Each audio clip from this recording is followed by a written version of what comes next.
Welcome to the demonstration, SIRS Customized Groups and Searching by Group Video.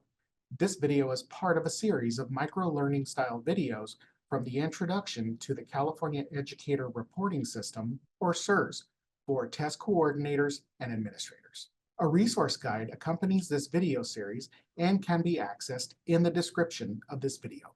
Let's start with a quick explanation of the difference between managed student groups and create custom groups.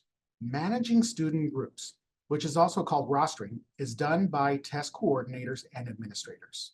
It is the process of assigning, or rostering as it's called, students to teachers in SIRS. Teachers will not see data in SIRS until the process is completed. On the teacher side, once teachers have access to students in SIRS through the rostering process, they can access data in SIRS through those groups. The students listed in their assigned groups are the only students for which they have access to assessment results. They can create custom groups of students within SIRS. Let's cover what the teacher view of the SIRS homepage looks like, how they can customize groups, and how they can access data through groups. For this demo, we're going to enter the sandbox and we're going to choose a role. In this particular case, we are going to choose Sample Middle School. Please note, if your teachers log into their live SIRS environment and do not see any student groups, they will need to contact you as the LEA coordinator or site coordinator or their site administrators to have groups assigned to them. Another feature on the teacher's homepage is the ability to go over and create their own custom groups. When we click on My Groups, if we move our cursor over to the blue Create button, once we click it, it's going to take the teachers to a brand new page. All of the students that have been rostered to them appear.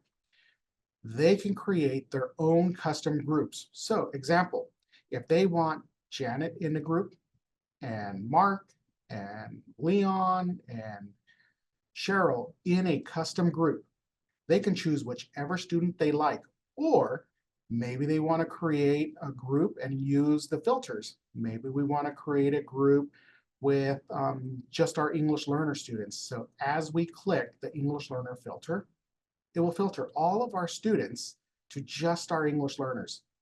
And as we click our students, they are going to populate into the group that they have created. They'll just need to make sure they name their group. I'm going to call this a test group. And they'll click Save.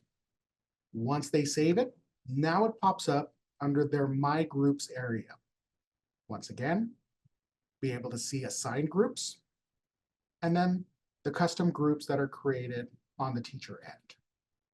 Once the groups have been created, clicking on the group name will take you to an assessment view one more time, except you're only going to have the view of the students that are within that group that you have created. Here is a common question about creating custom groups. Why are there no filters in SIRS for special education, foster, or homeless students when making customized groups? The reason these filters are not available is because personally identifiable information about students can only be shared or redisclosed for specific purposes under the Family Educational Rights and Privacy Act, FERPA, and in compliance with all federal and California state statutes and regulations. Certain student level data, such as special education status, foster and homeless status, and free and reduced priced meal information is additionally protected from redisclosure under FERPA and other state and federal student privacy laws. Another common question about creating custom groups is, can coordinators and administrators or other non-teacher level staff view student groups?